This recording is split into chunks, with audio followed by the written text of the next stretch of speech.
Okay, coming from behind, to win the game 2-1, Manchester United 2, Brentford 1. Now, yeah, the performance, a better performance overall, not to the standards that we were meant to be, but definitely it's a start, like that.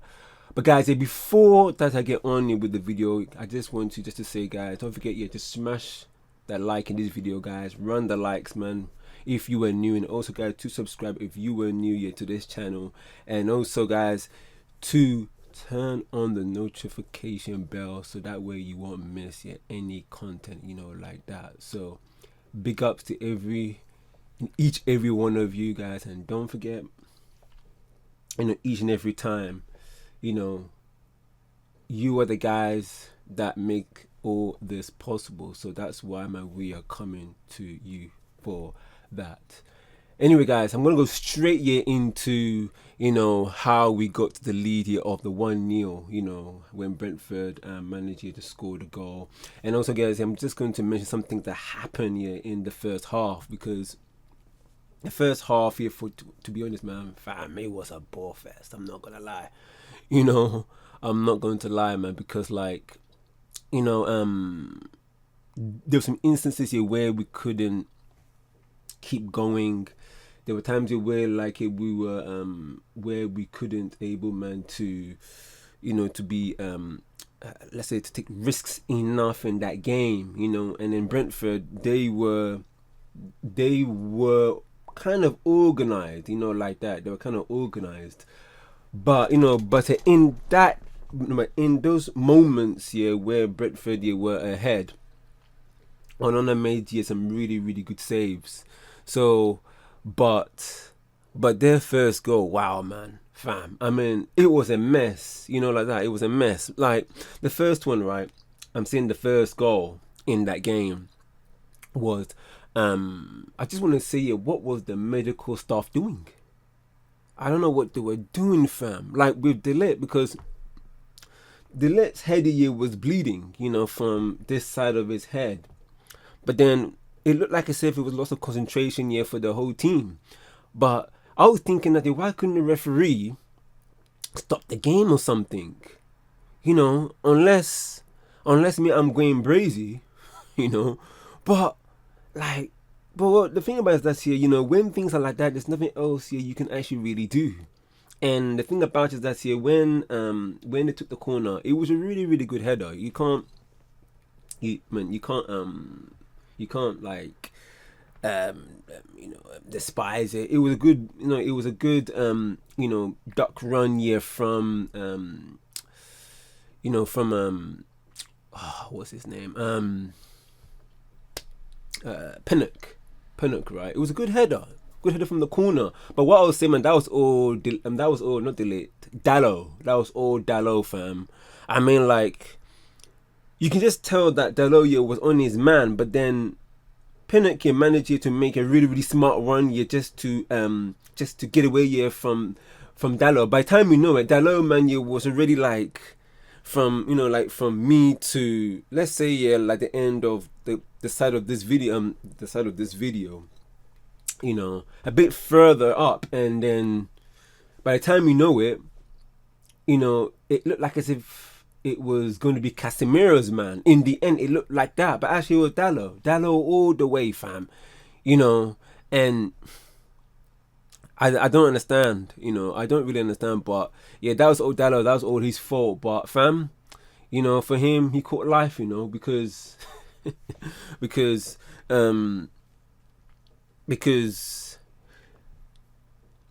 the second half, but we'll get there, later on. But what I will say is that, why didn't the referee do something about it? And then the only thing about it is that, the medical team, man, to at least get De Ligt out. As soon as De Ligt's head was bleeding, should have got him off the pitch straight away, man, to at least do something. So that way that De Ligt can able to come on the pitch and able, man, to kind of help the team. But then what happened is that it's gone the other way around, isn't it? So what's happening is that Now the team here have to kind of adapt here to being 10 men temporarily, and then by the time you know it, that little man here was caught sleeping, and Pinnock, headed the goal, man. That little here wasn't tight enough, allowing Pinnock here to move and get to the header from the corner. It was a good header, I'm not going to lie, man. We can't say anything. We can't say anything, man. But the thing about it is that that goal here was right before half time, right before half time, like. And when it was half time, I was thinking to myself that I was like, I don't know, because I was fearing the worst, because like even though like me, I don't rate Ten Hag, like, come on, at least do something, because times like this year, we never fight back, but instead, man, yeah, we concede, putting more insult to injury. So, because the thing about it is, all we want is a win. But the win, man, needs to be like a progress. You know what I mean? Like, it needs to be challenging to fighting for top 4, right? Because where we're at in the table here was really, really unacceptable. Because like, there's a part of me that says that, look, if Ten Hag doesn't improve, he has to go. No one cannot deny that. No one cannot deny that, fam. But then at the same time, if he wins, he buys more time and to able man to change things around, because this is his 3rd year. This is not his first year what people are talking about since just because Ineos have taken over. No, this is his 3rd year, and he wanted this license, man, to be able, man, to have this kind of responsibility, bringing the players that he wants. But actually, at the same time, the players that he's bringing in are not affecting the game, like that. So this is his 3rd year. So yeah, but then when the first half was ended, half time ended, and then the second half came into motion, straight away in the second half, man, we push it up. We push it up a little notch, which was actually really sick. And a fair play, man, to Man United, man, yeah, for doing that, because they did that in spells, which was really, really sick. And then we scored it in the first several minutes, of the second half, which was good. And it's really that Israel is, as I'm saying, Israel, but actually it's rare. My mouth. It's rare that this happens. It's rare. When we come back, when we score a goal after when is the second half, 7 minutes into it, and the goal, right now. The goal, man, they were passing back and forward, from the right. Rashford, was trying to make this happen, by saying that I want the ball. He was, he made the ball go under him, and then there was an instance here where like the ball came back to him, and then and then looked up quickly, did a really, really good, fantastic ball, man, from Rashford, and then Garnacho first time in an angle scored a goal, which was really, really, really good, really sick goal. And fair play, man, to Rashford, like that, because again, fantastic ball. Garnacho was in an angle, side volley, at least put it on target, and yeah, really, really good goal. Where Rashford was, he wasn't like on the right, but he was further down the pitch, not towards the box, but somewhere near, like I would say, central midfield, right back around that area. And then the ball came back to him. Really, really sick ball. First time to Garnacho. Really, really good goal. Like that. But yeah, man. I mean, finally, man, that Rashford has done something really, really good, because his confidence, man, has been plummeting, and hopefully, man, that will able, man, to at least, ignite here what he has and what he got to offer. Because I said before in the previous video that the levels, these players, because there was a difference between, okay, I'll just make an example, right? There's difference here between when a player, we all know that a player can be world class. I'm not saying Rashford is, because Rashford is a good player. He's a moments player, and that's the problem. And this is why, and also a confidence player. That's the reason why, man, that you need to manage him at the right the right way. Exactly what I said about players like Sancho.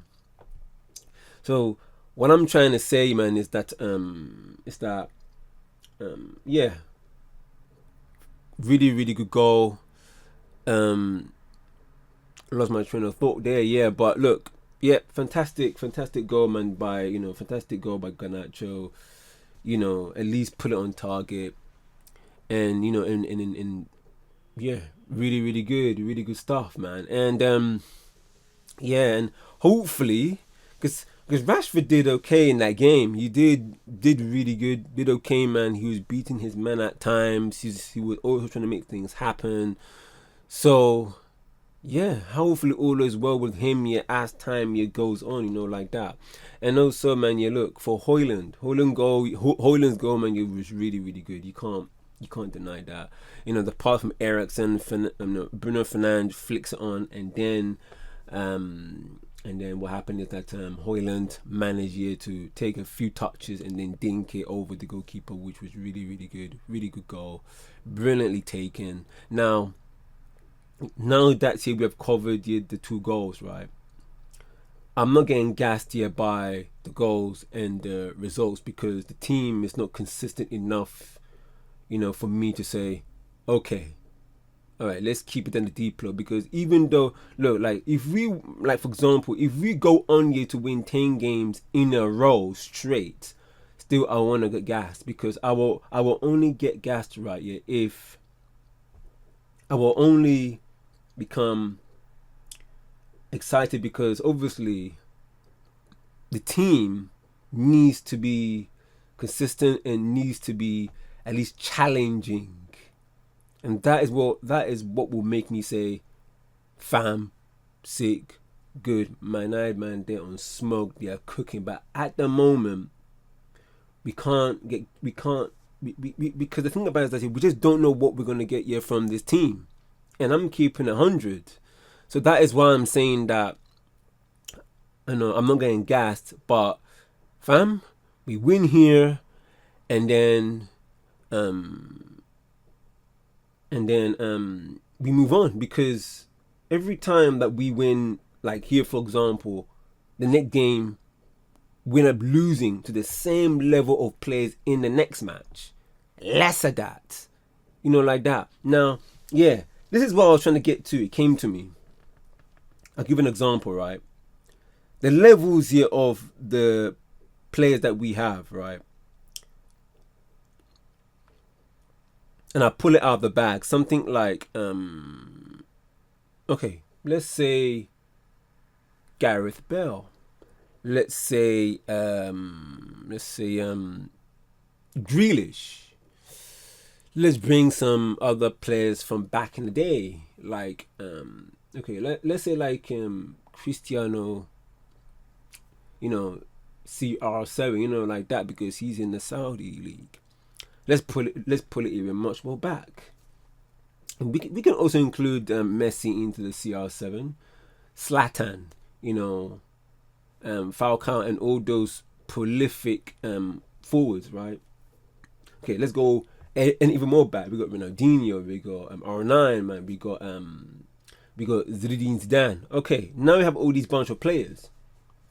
We know that these players, man, are world class, fam. Like these days, man, world class has been bundled around, man, way too easily. Fam, let's keep it a buck, So what I'm trying to say about the previous video about the levels of this team and what the players are capable of. We all know that players like Zidane, R9, Rivaldo, Ronaldinho, Figo, right? And then we move on here to the bunch of players after that generation like Messi, CR7, right?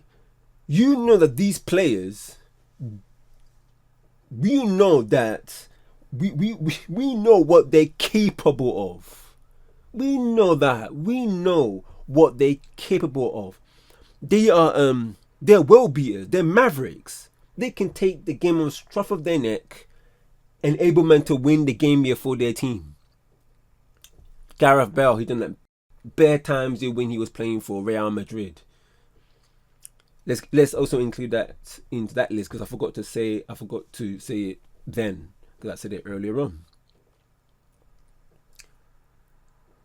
See, but then the thing about it is that you watch the game and then you say to yourself, what on earth? We know that CR7, Rivaldo, Ronaldinho, Messi, R9, Figo, Gareth Bale, we all know that these players, they're better than that. But then when you watch them on the pitch, their levels have completely plummet to the point that you look at that and say, fam, like, it's mad. Like, what is going on here? This is what I'm saying about the Man United players. These players, they're not bad. It's just that right now, these players, right, what they're capable of is better. It's way better than this. But the levels that they're playing now, family, nah. The levels are down. And this is what I meant about the standards of this team. This is what I was meant. This is what I mean, fam. This is what I mean. Because some people, they may think that Rashford is, like, he's crap, and Ahmad, he's rubbish, Casemiro, he's rubbish, all of that. People, will say, no, this is what they're capable of.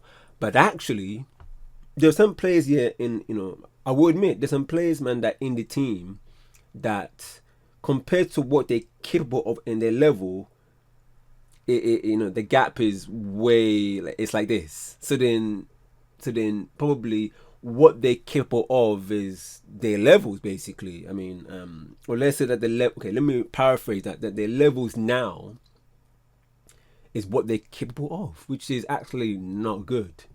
But there are players out there, like if Rashford had that, if the real Rashford was the purple patch Rashford, then we can say that what he's capable of is better than his levels now.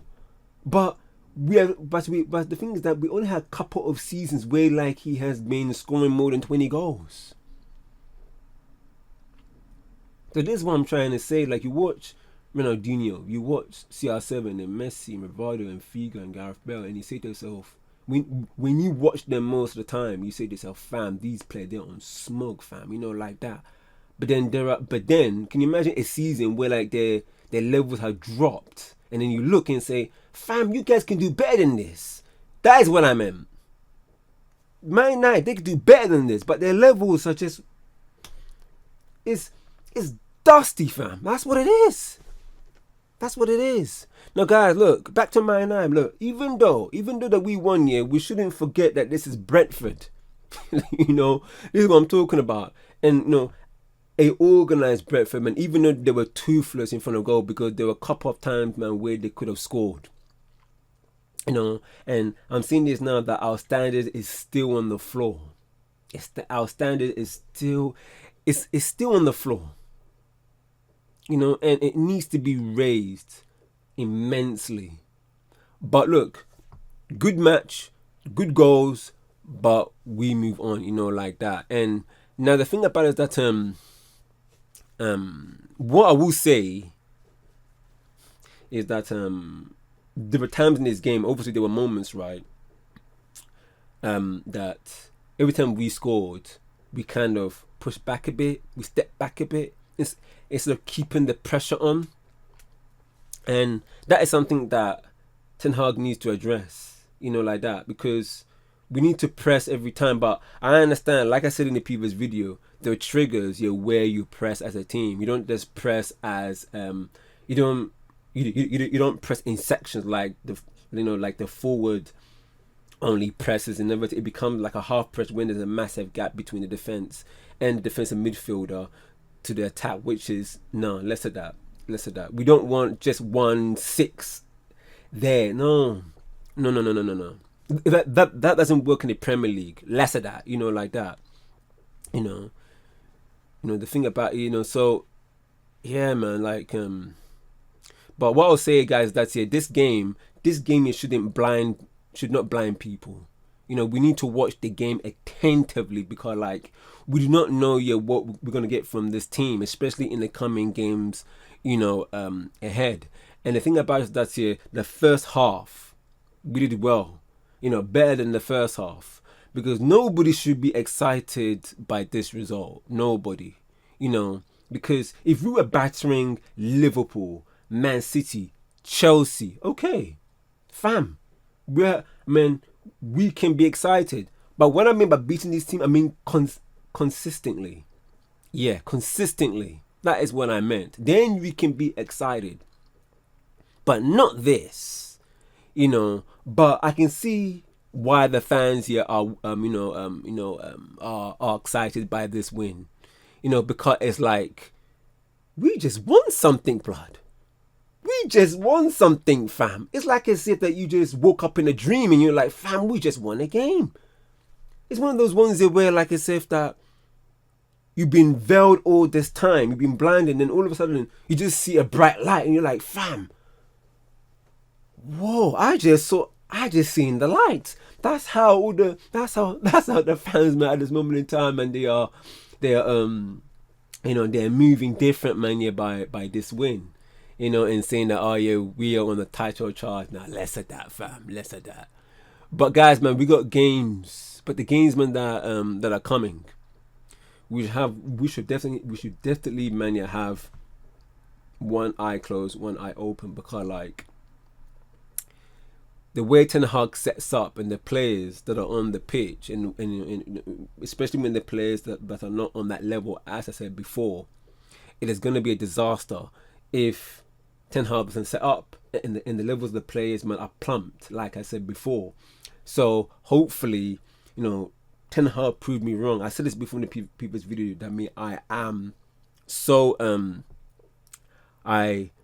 I'm here to be proven wrong. I'm not here, man, to always keep on always bashing the players and the manager. But like I said before, just because I will keep on doing this, and as I said, I will always keep it real here.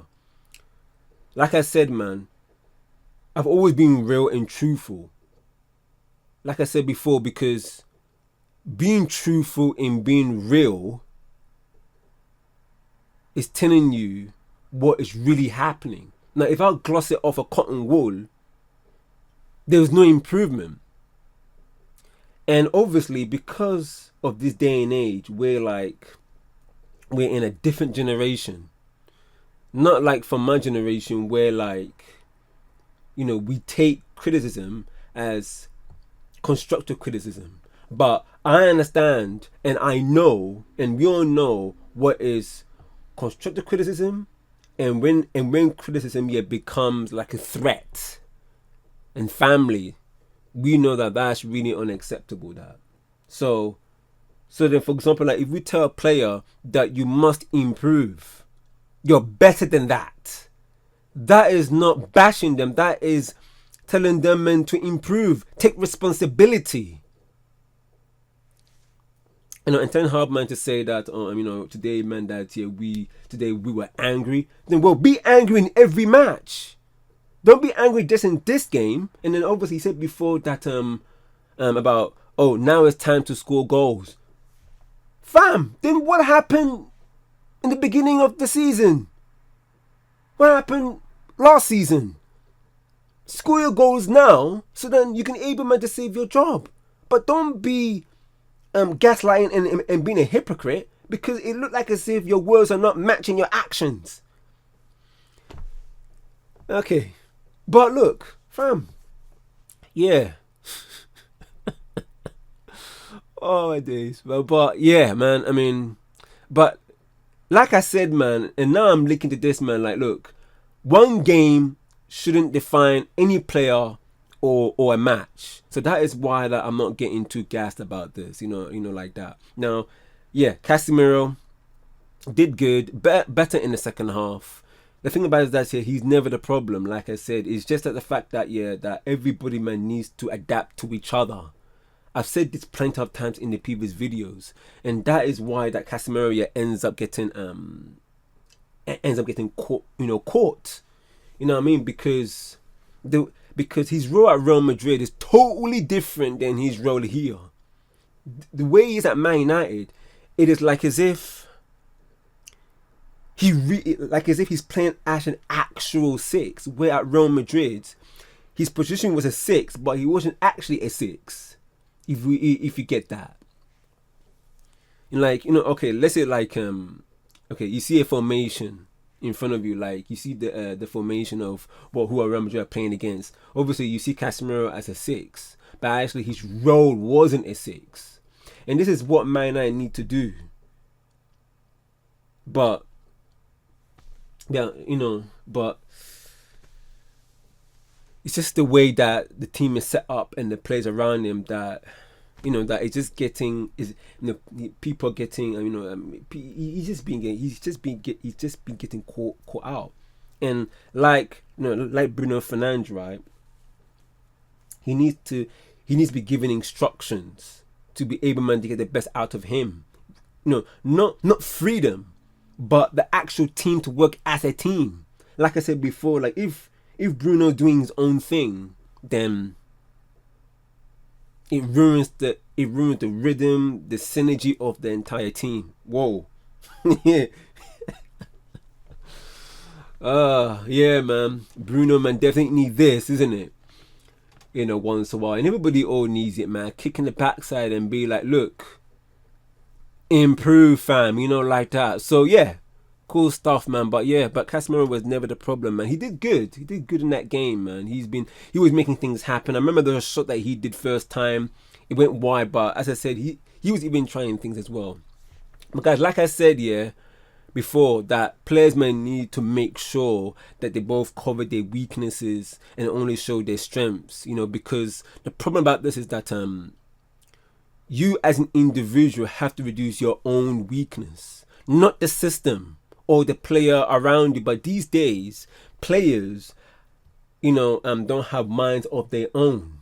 Like that they're not mavericks. They are not they're not players, man, that are like Ronaldinho, let's just say, or Zidane, those kind of players. So, but now, guys, what is happening is that players these days, man, they're expecting the system to do it for them.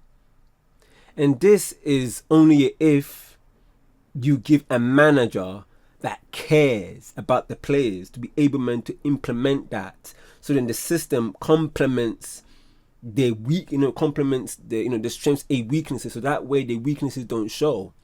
And anyway, I won't go too much about this, but I remember I mentioned a quote what Thierry Henry said when he was training, when he was at Arsenal.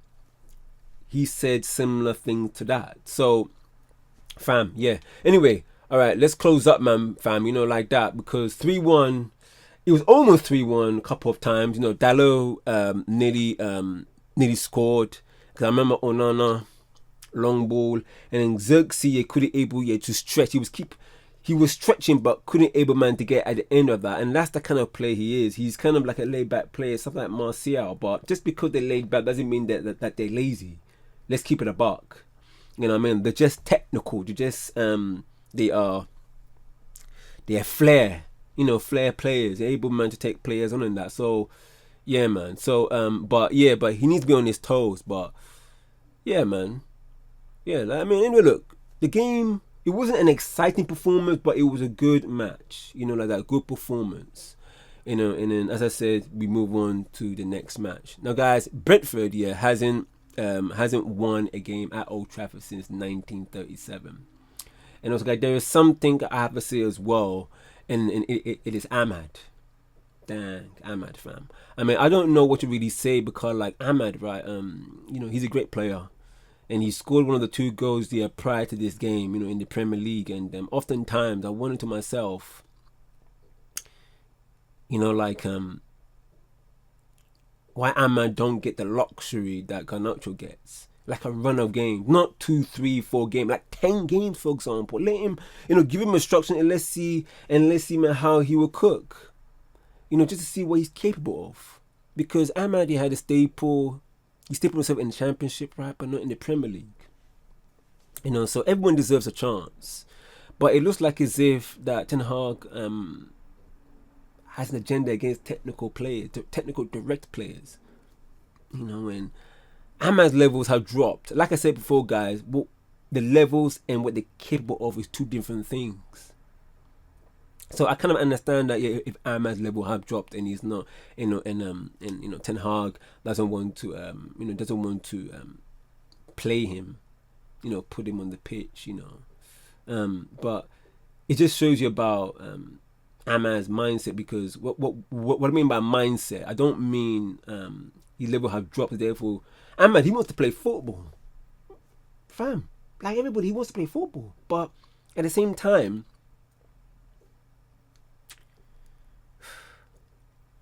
you could just tell that his contract is going. He's running down in it this year, right? He's gonna go, fam. He's gonna go because we also need. Because Ten Hag, he needs players that can detect. Okay, let me say another way because my mouth won't give me the words, but able to manage the game, to link play, to hold the ball, to beat a man and be direct. So, fam, because the reason why I'm saying that, that we should keep our best players is because, like, if Ahmad goes somewhere, he's gonna ball. Oh, fam, he's gonna ball. Don't be surprised, because look, Sancho, he's returning to be cooking, with Chelsea like we did with Dortmund.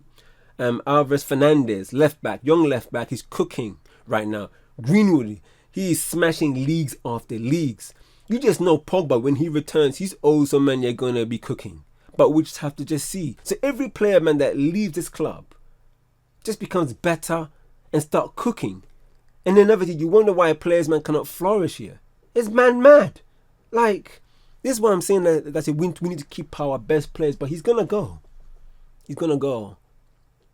Fam. Anyway, but in this game against Brentford, man, Garnacho, fam. Yeah, even though I don't rate Garnacho, yeah, he was also trying to make things happen, and he was at fire at times. He was on smoke at times. But let's see, let's keep it apart and let's see how things will go in the coming games. Because, like as I said before, I'm not getting gassed, like that. But it's really good to see the team, winning at least. You know what I mean? Because, as I said before, man United fans, man, because they don't win yet every time, they don't score every time. Any win they get, we just hold on to it, like that.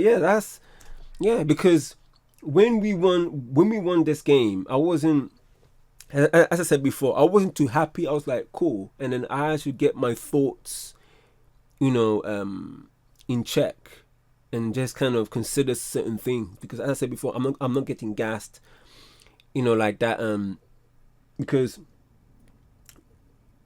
we got big games coming up, big games coming up, and what Ten Hag needs to do right now, to his soldiers, to his players, is that they have to be kept grounded, humble, because our players in this kind of level they're playing at, they're not all that.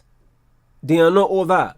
So, but what I will say, and like I said in the previous video about getting the best out of the players that are available, fair play, man, to Ten Hag here for doing that.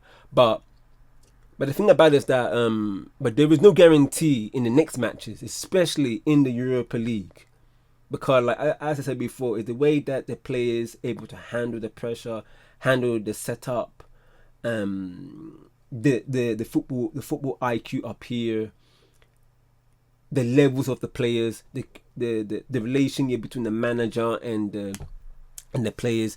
There were all sort of things that are not really good, man, right now. Like that. It's not really good. The way they're at Man United, but fam, like, yeah, man. Fam, but Ten Hag, fam, and Van Nistelrooy and the other assistant manager that is actually a manager, fam, guys, if you want to keep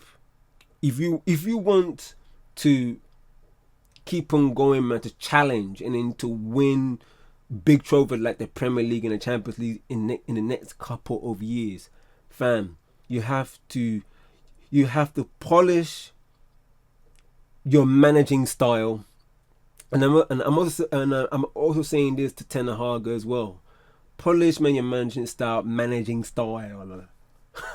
managing style. You got to manage, man, the players as the right way, because the players, man, they need relationship. I'm not trying to say that, oh, be their friend. No, but there has to be some kind of respect.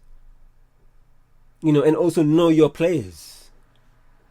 That's what I'm trying to say. And also your style of play, fam. I hope the players, man, able to get the style of play drilled in here. Because if not, it's either them or the manager cannot communicate.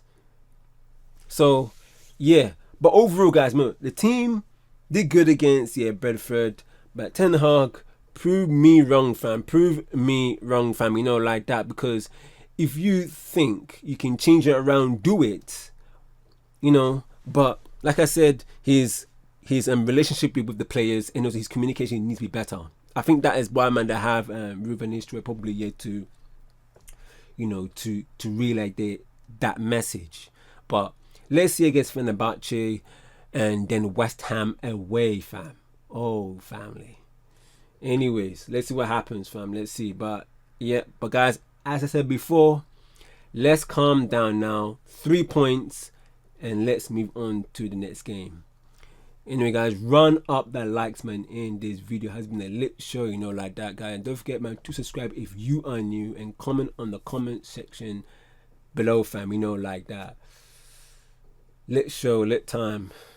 Yep. Anyway, guys, that's just my match reaction, man, for Manchester United against Brentford.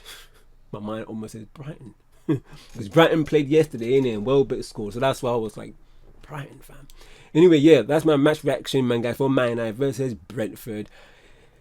Take care of yourself. Bless. Peace. Gvbrazy here. See you guys in the next video. Say no more.